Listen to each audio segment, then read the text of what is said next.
சுற்றுலா படகுகளுக்கு உரிய அனுமதி வழங்க வலியுறுத்தி அதிமுக மாநில செயலாளர் அன்பழகன் தலைமையில் சுற்றுலாத்துறை இயக்குநர் அலுவலகத்தை முற்றுகையிட்டு சாலை மறியலில் ஈடுபட்ட 100க்கும் மேற்பட்ட மீனவர்களை போலீசார் கைது செய்ததால் பரபரப்பு ஏற்பட்டது. புதுச்சேரி வீராம்பட்டினம் கடலில் சில தினங்களுக்கு முன்பு உரிமம் இல்லாத சுற்றுலா படகு கவிழ்ந்து விபத்து ஏற்பட்டதில் பெண் ஒருவர் உயிரிழந்தார். இதனையடுத்து சுற்றுலா படகுகளை முறைப்படுத்தும் வகையில் ஒட்டுமொத்த சுற்றுலா படகுகளுக்கும் அரசு தடை விதித்தது. புதுச்சேரி அரசின் இந்த நடவடிக்கையை கண்டித்து அதிமுக மாநில செயலாளர் அன்பழகன் தலைமையில் சுற்றுலா படகு உரிமையாளர்கள், மீனவர்கள் என 100க்கும் மேற்பட்டோர் சுற்றுலாத்துறை இயக்குநர் அலுவலகத்தை முற்றுகையிட்டு போராட்டத்தில் ஈடுபட்டனர். சுற்றுலா படகுகளுக்கு அனுமதி தராமல் சுற்றுலாத்துறை இயக்குநர் கடந்த 6 மாதமாக அலைக்கழிப்பதாக குற்றம் சாட்டிய மீனவர்கள் சுற்றுலா படகு நிறுத்தப்பட்டுள்ளதால் வாழ்வாதாரம் பாதிக்கப்பட்டுள்ளதாக தெரிவித்தனர். துறை இயக்குநர் பேச்சுவார்த்தைக்கு வராததால் அதிமுக மாநில செயலாளர் அன்பழகன் தலைமையில் மீனவர்கள் சாலை மறியல் போராட்டத்தில் ஈடுபட்டனர். அப்பொழுது அதிகாரிகளையும் ஆட்சியாளர்களையும் கண்டித்து கண்டன கோஷங்களை எழுப்பினர். இதனை அடுத்து போலீசார் மறியலில் ஈடுபட்டவர்களை கைது செய்தனர்.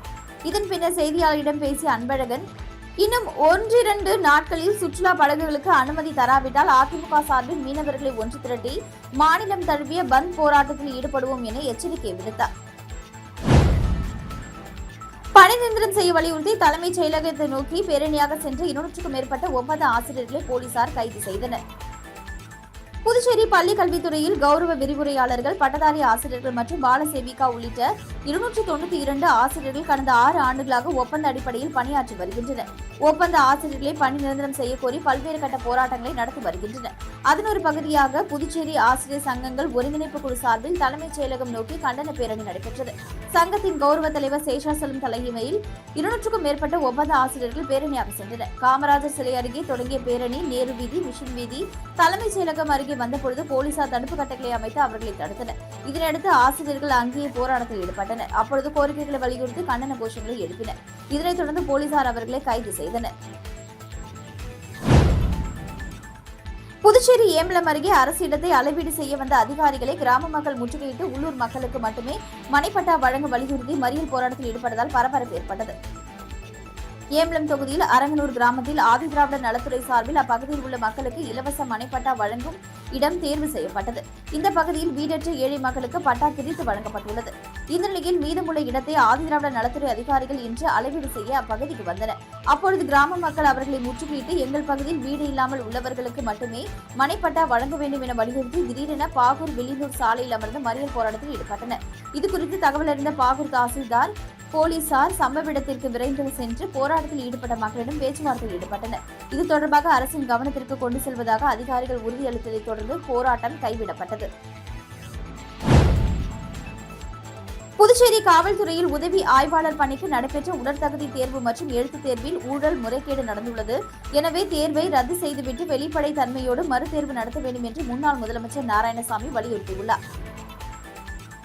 இது தொடர்பாக காங்கிரஸ் அலுவலகத்தில் செய்தியாளர்களை சந்தித்த அவர் இதனை அறிவித்தார். தொடர்ந்து பேசிய நாராயணசாமி, புதுச்சேரியில் நடந்து முடிந்த உதவி ஆய்வாளர் பணிக்கு ஆட்கள் தேர்வு செய்யப்படுவதற்காக தடை செய்யப்பட்ட ஒரு நிறுவனத்தை தேர்வு செய்ய அனுமதித்துள்ளனர்.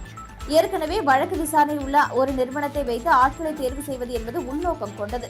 இது விதிமுறையை மீறும் செயலாகும். தங்களுக்கு வேண்டியவர்களுக்கு வேலை வழங்க வேண்டும் என்பதற்காக அவசரமாக எழுத்துத் தேர்வு நடைபெற்றுள்ளது. இதில் ஊழல் முறைகேடு நடந்துள்ளது. இதனை உடனடியாக ரத்து செய்துவிட்டு வெளிப்படை தன்மையோடு மறுதேர்வு நடத்த வேண்டும் என வலியுறுத்தினார். புதுச்சேரியில் இதுவரை 3 முறை காங்கிரஸ் கட்சி அலுவலகத்தை பாஜகவினர் தாக்க முயன்றுள்ளனர். இது தொடர்கதையாக உள்ளது. இதனை கண்டித்து பிஜேபி அலுவலகம் எதிரே காங்கிரஸ் கட்சி கொடியுடன் போராட்டம் செய்யும் பொழுது அவர்கள் தடியுடன் தங்களை தாக்க வந்தார்கள். இதிலிருந்து அவர்கள் ரவுடி கட்சி என்பது தெளிவாகியுள்ளது என்று தெரிவித்த நாராயணசாமி, ராகுல் காந்தி உருவ பொம்மை எரிக்கப்பட்டதற்கு பிஜேபிக்காரர்களை கைது செய்யாமல் காங்கிரஸ்காரர்களை கைது செய்து காவல்துறை ஒரு தலைபட்சமாக செயல்பட்டுள்ளது. பிஜேபி கட்சிக்கு சாதகமாக செயல்படுகிறது. பிஜேபியின் அராஜகத்தை காவல்துறை துணை போகிறது என்று குற்றம் சாட்டினார். புதுச்சேரி மகளிர் காங்கிரஸ் தலைவியை பிஜேபியினர் தரைக்குறைவாக பேசியிருப்பது வன்மையாக கண்டிக்கத்தக்கது. தனிப்பட்ட வாழ்க்கை என்பது வேறு, அரசியல் என்பது வேறு. இந்த நாகரிகம் கூட தெரியாமல் பிஜேபியினர் தரம் தாழ்ந்து நடந்து கொள்வதாக விமர்சித்தார். பேட்டியின் பொழுது காங்கிரஸ் தலைவர் MP வைத்திலிங்கம் உடனிருந்தார். விழுப்புரம் மாவட்டம் வானூர் வட்டம் B புதுப்பாக்கம் கிராமத்தில் அமைந்துள்ள ஸ்ரீ அங்காள பரமேஸ்வரி அம்மனுக்கு மயான கொள்ளை திருவிழா நடைபெற்றது. விழுப்புரம் மாவட்டம் வானூர் வட்டம் B புதுப்பாக்கம் கிராமத்தில் அமைந்துள்ள அருள்மிகு ஸ்ரீ பாலகணபதி, ஸ்ரீ பாலமுருகன், ஸ்ரீ பாவாடராயன் ஸ்ரீ அங்காள பரமேஸ்வரி கோவிலில் மயான கொள்ளை திருவிழா வெகு சிறப்பாக நடைபெற்றது. கடந்த வெள்ளிக்கிழமை அன்று சிறப்பு அபிஷேகம், காப்பு கட்டுதல், ஏரிக்கரையில் சக்தி கரகம் ஜோடித்து ஆலை வந்தடிதல், கூழ் வார்த்தல், ஊரணி பொங்கல், அன்று இரவு அம்மன் வீதி உலாவும், சனிக்கிழமை அன்று அங்காளம்மன் வேடமணிந்து மயானம் சென்று கொடியேற்றுதல் நிகழ்ச்சியும் முக்கிய நிகழ்வாக நேற்று நிசாசினி ரணகழிப்பு அம்மன் ஆலயத்தில் நிசாசினி வதம் செய்து குடலை எடுத்து மாலை அணிவித்து ஈரலை கவ்வி முரம் ஏந்தி அம்மன் வீதி உலாவுடன் பாவாடராயன், வீரபத்ரன், பூதகாளி, காட்டேரி, குரத்தி, வல்லாளன் வேடம் அணிந்து மயானம் சென்று அம்மன் மயானம் சென்று மயான கொள்ளையிடுதல் நிகழ்ச்சி நடைபெற்றது. இதில் பக்தர்கள் தங்களது வேண்டுதலை நிறைவேற்ற சில்லறை நாணயங்கள், தங்கள் விளை நிலங்களில் விளைந்த காய்கறிகள் உள்ளிட்ட பல்வேறு பொருட்களை கொள்ளையிட்டு தங்களது நேர்த்திக் கடனை செலுத்தினர். இதில் ஏராளமான பொதுமக்கள் கலந்து கொண்டு நிகழ்ச்சியை சிறப்பித்தனர். மேலும் மாதந்தோறும் அமாவாசை அன்று ஊஞ்சல் உற்சவம் நடைபெற்று வருகிறது என்பது குறிப்பிடத்தக்கது. நிகழ்ச்சிக்கான ஏற்பாட்டினை புதுப்பாக்கம் கோவில் நிர்வாகத்தினர், கிராம பொதுமக்கள் மிக சிறப்பான முறையில் செய்திருந்தனர். கண்ணமங்கலத்தில் நடைபெற்ற மறைந்த முன்னாள் முதல்வர் ஜெயலலிதாவின் பிறந்தநாள் விழாவில் முன்னாள் அமைச்சர் சி. வி. சண்முகம் கலந்து கொண்டு ஏழை எளிய மக்களுக்கு நலத்திட்ட உதவிகளை வழங்கினார். விழுப்புரம் மாவட்டம் கண்ணமங்கலம் ஒன்றியம் தெற்கு ஒன்றிய அதிமுக செயலாளர் ராமதாஸ் ஏற்பாட்டில் மறைந்த முன்னாள் முதல்வர் ஜெயலலிதாவின் 78வது பிறந்தநாள் விழா கொண்டாடப்பட்டது. தெற்கு ஒன்றியம்பாக்கம் கூற்றோடு பேருந்து நிலையம் அருகே நடைபெற்ற விழாவில் வானூர் சட்டமன்ற உறுப்பினர் சக்கரபாணி முன்னிலை வகித்தார். விழாவில் சிறப்பு விருந்தினராக விழுப்புரம் மாவட்ட செயலாளரும் முன்னாள் அமைச்சருமான சி. வி. சண்முகம் கலந்து கொண்டு ஏழை எளிய மக்களுக்கு நலத்திட்ட உதவிகளை வழங்கினார். இந்நிகழ்ச்சியில் மண்டக்கப்பட்ட கிளைக்கழகம் செல்வம், ஒன்றிய அவைத் தலைவர் ஏழுமலை, கைத்தறி பிரிவு செயலாளர் வேல்முருகன், கலைப்பிரிவு செயலாளர் முருகன், சங்கர், கவுன்சிலர் நித்ய கல்யாணி ராமமூர்த்தி, பாக்கம் ஊராட்சி மன்ற தலைவர் கல்யாணி வேலு, ஒன்றிய கவுன்சிலர் சுகப்பிரியா ஐயனார், கழக நிர்வாகிகள், ஒன்றிய மாவட்ட கிளை மற்றும் பல்வேறு பொறுப்பு உறுப்பினர்கள் இதில் கலந்து கொண்டனர். உழவர்கரை தொகுதி தமிழக வெற்றி கழகத்தின் பொதுக்குழு கூட்டம் வழக்கறிஞர் சசிபாலன் தலைமையில் நடைபெற்றது. புதுச்சேரி மாநிலம் உழவர்கரை பகுதி தமிழக வெற்றி கழகத்தின் பொதுக்குழு கூட்டம் ரெட்டியார்பாளையம் சுதா நகரில் நடைபெற்றது. வழக்கறிஞர் சசிபாலன் மற்றும் தொகுதி தலைமை நிர்வாகி ராஜசேகர் ஏற்பாட்டில் நடந்த கூட்டத்தில் முன்னாள் எம்எல்ஏ சுவாமிநாதன், ஊடகப் பிரிவு இணை ஒருங்கிணைப்பாளர் நிரேஷ்குமார் மற்றும் மாநில நிர்வாகி புதியவன், கதிர்காமம் தொகுதி தலைமை நிர்வாகி வேல்முருகன் மற்றும் அணி தலைமை நிர்வாகி அருள்பாண்டி ஆகியோர் முன்னிலை வகித்தனர். கூட்டத்தில் கட்சியின் வளர்ச்சி குறித்தும், தொகுதியின் வளர்ச்சி குறித்தும் மற்றும் தேர்தல் செயல்பாடுகள் குறித்தும் ஆலோசனை செய்யப்பட்டது. இந்த கூட்டத்தில் தொகுதி நிர்வாகிகள், மாநில நிர்வாகிகள் உட்பட பலர் கலந்து கொண்டனர். காரைக்கால் திருநள்ளாறு சனி பெயர்ச்சி விழா பூர்வாங்க பூஜையை முன்னிட்டு நலன் தீர்த்தத்தில் குளத்தில் நடந்த ஆரத்தி நிகழ்ச்சியில் கவர்னர் கைலாஷ்நாதன் பங்கேற்றார். காரைக்கால் திருநள்ளாறு தர்பானேஸ்வரர் கோவிலில் சனி பகவான் தனி சந்நிதியில் அனுகிரக மூர்த்தியாக அருள் பாலித்து வருகிறார். இது சனி பிரகார தலமாக உள்ளது. இக்கோவிலில் 2.5 ஆண்டுகளுக்கு ஒருமுறை நடைபெறும் சனி பெயர்ச்சி விழா வரும் மார்ச் 6ஆம் தேதி நடக்கிறது. அன்று சனி பகவான் கும்ப ராசியிலிருந்து மீன ராசிக்கு காலை 8:24 மணிக்கு பிரவேசிக்கிறார். சனி பெயர்ச்சி விழா பூர்வாங்க பூஜையை முன்னிட்டு நலன் தீர்த்த குளத்தில் ஆரத்தி விழா நேற்று நடந்தது. திரு கைலாய பரம்பரை தருமை ஆதீனம் 27வது குருமகா சன்னிதானம் கைலை மாசிலாமணி தேசிக ஞான சம்பந்த பரமாச்சாரிய சுவாமிகள் தலைமையில் பூர்வாங்க பூஜை ஸ்வர்ண கணபதி ஹோமத்துடன் துவங்கியது.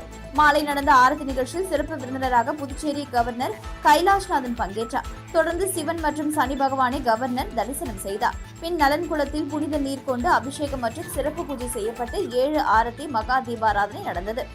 மேலும் யானை, குதிரை, கழுதை, ஒட்டகம், ஆட்டுக்கிடா, சேவல் உள்ளிட்ட அஷ்ட பிராணிகளுக்கு சிறப்பு பூஜைகள் நடந்தது. நிகழ்ச்சியில் அமைச்சர் திருமுருகன், ராஜசேகரன் எம்எல்ஏ, கலெக்டர் இஷிதா ரதி, கோவில் நிர்வாக அதிகாரி சுப்பிரமணியன் உட்பட பலர் பங்கேற்றனர். புதுச்சேரி வில்லியனூர் கொம்யூனியன் பஞ்சாயத்து ஊழியரான ரவிக்குமார் தனது அரசு பணியை ராஜினாமா செய்து பஞ்சாயத்து ஆணையரிடம் கடிதத்தை வழங்கினார். மேலும் மக்கள் பணி செய்வதற்கு இடையூறாக இருந்த அரசு பணியை ராஜினாமா செய்வதில் எந்தவித வருத்தமும் இல்லை என்று அவர் தெரிவித்துள்ளார். சமூக சேவகர் மற்றும் காமாட்சி அம்மாள் அறக்கட்டளை நிறுவன தலைவர் ரவிக்குமார் கடந்த 1999ஆம் ஆண்டு முதல் வில்லியனூர் கொம்யூனியன் பஞ்சாயத்து அலுவலகத்தில் ஊழியராக பணியை தொடங்கினார். அன்று முதல் இன்று வரை அரசு ஊழியராக பணியாற்றிய பொழுது பல்வேறு மக்கள் நல பணிகளையும் முன்னெடுத்து செய்து வந்தார். இந்த நிலையில் ஏழை எளிய மக்களுக்காக சமூக சேவை செய்வது என்ற முடிவெடுத்துள்ள ரவிக்குமார் இன்று தான் வகித்து வந்த அரசு பணியை ராஜினாமா செய்து வில்லியனூர் கொம்யூனியன் பஞ்சாயத்து ஆணையர் பிரபாகரனிடம் கடிதத்தை வழங்கினார். அரசு பணியை ராஜினாமா செய்துள்ள சமூக சேவகர் ரவிக்குமார் வெளியிட்டுள்ள செய்திக்குறிப்பில் கூறியிருப்பதாவது, புதுச்சேரி அரசு ஊழியராக பணியாற்ற தனக்கு வாய்ப்பளித்த புதுச்சேரி அரசிற்கும் ஆட்சியாளர்களுக்கும் அரசு அதிகாரிகளுக்கும் மனமார்ந்த நன்றியை தெரிவித்துக் கொள்வதாகவும், பணியாற்றிய சமயத்தில் ஆக்கமும் ஊக்கமும் அளித்து முழு ஒத்துழைப்பு கொடுத்த கொம்யூனியன் பஞ்சாயத்து ஆணையர் மற்றும் அதிகாரிகள் உள்ளிட்ட அனைத்து ஊழியர்களுக்கும் தனது நன்றியை தெரிவித்துக் கொள்வதாக குறிப்பிட்டுள்ளார். பணி நிரந்தரம் செய்ய வேண்டும் உட்பட பல்வேறு கோரிக்கைகளை வலியுறுத்தி 108 ஆம்புலன்ஸ் ஓட்டுநர்கள் சுகாதாரத்துறை இயக்குநர் அலுவலகம் முன்பு அரை நிர்வாணத்துடன் பிச்சை எடுத்து நூதன ஆர்ப்பாட்டத்தில் ஈடுபட்டனர். புதுச்சேரி, காரைக்கால், ஏனாம், மாகே பிராந்தியத்தை சேர்ந்த 108 ஆம்புலன்ஸ் ஓட்டுநர்கள் சங்கத்தினர் கடந்த 12ஆம் தேதி முதல் சுகாதாரத்துறை இயக்குநர் அலுவலகத்தில் தொடர் வேலைநிறுத்த போராட்டத்தில் ஈடுபட்டு வருகின்றனர். அந்த வகையில் சங்க தலைவர் ஜெயபாலன் தலைமையில் 12வது நாளாக சுகாதாரத்துறை அலுவலகம் வாயிலில் போராட்டத்தில் ஈடுபட்டனர். முதல்வர் அறிவித்தபடி உயர்த்தப்பட்ட ஊதியத்தை வழங்க வேண்டும், பணி நிரந்தரம் செய்ய வேண்டும் உள்ளிட்ட பல்வேறு கோரிக்கைகளை வலியுறுத்தி 50க்கும் மேற்பட்ட ஆம்புலன்ஸ் ஓட்டுநர்கள் அரை நிர்வாணத்துடன் பிச்சை எடுத்து நூதன போராட்டத்தில் ஈடுபட்டனர். கோரிக்கைகளுக்கு அரசு செவிசாய்க்காவிட்டால் நாளை கடலில் இறங்கி போராட்டத்தில் ஈடுபட உள்ளதாக எச்சரிக்கை விடுத்துள்ளனர். புதுச்சேரி வில்லியனூர் தொகுதிக்கு உட்பட்ட உத்தரவாகினிபேட் வினித் நகரில் 22 கோடியே 21 லட்சம் ரூபாய் செலவில் ஒற்றை அடுக்கு வட்ட மேல்நிலை நீர்த்தேக்க தொட்டியின் கட்டுமான பணியை முதல்வர் ரங்கசாமி அடிக்கல் நாட்டி துவக்கி வைத்தார். புதுச்சேரி மாநிலம் வில்லியனூர் சட்டமன்ற தொகுதியில் உத்தரவாகினிபேட் மற்றும் சுற்றியுள்ள கிராம மக்களின் எதிர்வரும் 50 ஆண்டு கால குடிநீர் தேவையை பூர்த்தி செய்யும் வகையில் உத்தரவாகினிபேட் வினித் நகரில் 10 லட்சம் லிட்டர் கொள்ளளவு கொண்ட ஒற்றை அடுக்கு வட்ட மேல்நிலை நீர்த்தேக்க தொட்டி, குடிநீர் சுத்திகரிப்பு நிலையம், நீர் உந்து நிலையம், ஒவ்வொரு வீட்டிற்கும் குடிநீர் இணைப்பு வழங்குதல், சாலையை மேம்படுத்துதல் உள்ளிட்ட வளர்ச்சி பணிகளுக்கு 22 கோடியே 21 லட்சம் ரூபாய் செலவில் நிதி ஒதுக்கீடு செய்யப்பட்டு பொதுப்பணித்துறை பொது சுகாதார கோட்டத்தின் குடிநீர் பிரிவு மூலம் மேற்கொள்ளப்படவுள்ள பணிகளுக்கான அடிக்கல் நாட்டு விழா வினித் நகரில் நடைபெற்றது. இதில் தொகுதியின் சட்டமன்ற உறுப்பினரும் எதிர்க்கட்சித் தலைவருமான சிவா மற்றும் பொதுப்பணித்துறை அமைச்சர் லட்சுமி நாராயணன் தலைமையில் நடைபெற்ற விழாவில் முதல்வர் ரங்கசாமி கலந்து கொண்டு ஒற்றை அடுக்கு வட்ட மேல்நிலை நீர்த்தேக்க தொட்டி கட்டும் பணிக்கு பூஜை செய்து அடிக்கல் நாட்டி பணியினை தொடங்கி வைத்தார். தமிழகத்தின் முன்னாள் முதலமைச்சர் புரட்சித் தலைவி தங்க தாரகை அம்மா அவர்களின் 78ஆம் ஆண்டு பிறந்த நாளை முன்னிட்டு அம்மா மக்கள் முன்னேற்றக் கழக தொழிற்சங்க கிழக்கு பேரவை செயலாளர் அம்மா சுரேஷ் ஜே ஏற்பாட்டில் மறைந்த அம்மா மக்கள் முன்னேற்றக் கழக அமைப்பு செயலாளர் முன்னாள் எம்எல்ஏ யூசி ஆறுமுகம் அவர்களுடைய ஆசீர்வாதத்துடன் ஜிப்மர் மருத்துவமனையில் அன்னதானமும் ஆதரவற்ற பெண்களுக்கு சேலையும் வழங்கப்பட்டது. இந்நிகழ்ச்சியில் அம்மா மக்கள் முன்னேற்றக் கழக கிழக்கு மாநில செயலாளர் முருகன், மேற்கு மாநில செயலாளர் எஸ்.டி. சேகர், அவைத்தலைவர் ரகுபதி, கதிர்காமம் தொகுதி செயலாளர் ராமச்சந்திரன், பாலாஜி, சிவகுமார் மற்றும் தொழிற்சங்க நிர்வாகிகள் துரைசாமி, சிவனேசன், சிசுபாலன், ஆனந்தன், ராமநாதன், முத்துகிருஷ்ணன், அமுதவல்லி, செல்வி, சிவா, கலைவாணி, தாரா என அனைவரும் கலந்து கொண்டனர். மேலும் இந்நிகழ்ச்சியில் அம்மா மக்கள் முன்னேற்றக் கழக நிர்வாகிகள், தொண்டர்கள் மற்றும் பொதுமக்கள் பலர் கலந்து கொண்டனர். புதுச்சேரியில் காங்கிரஸ், பாஜக நிர்வாகிகள் இடையே ஏற்பட்ட மோதல் தொடர்பாக இரு கட்சிகளின் நிர்வாகிகள் மீதும் போலீசார் வழக்கு பதிவு செய்துள்ளனர்.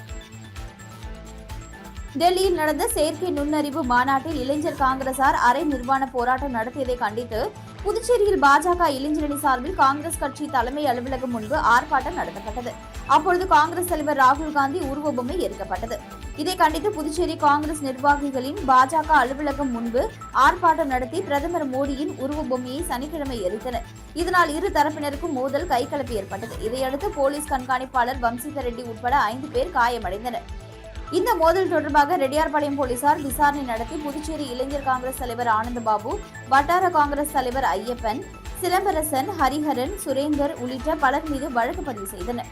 இதேபோல காங்கிரஸ் அலுவலகம் முன் ராகுல் காந்தியின் உருவ பொம்மையை எரித்ததாக பாஜக மாநில இளைஞரணி தலைவர் ஆடலரசன், நிர்வாகிகள் மகேந்திரன், தமிழரசன், அமல்ராஜ், விக்ரம், கோகுல் காந்தி, அபிதோ ஜெயின், பாரத் சர்மா, பாலாஜி, அருள், தமிழ்ச்செல்வன் உள்ளிட்டோர் மீது வழக்கு பதிவு செய்து விசாரணை நடத்துகின்றனர்.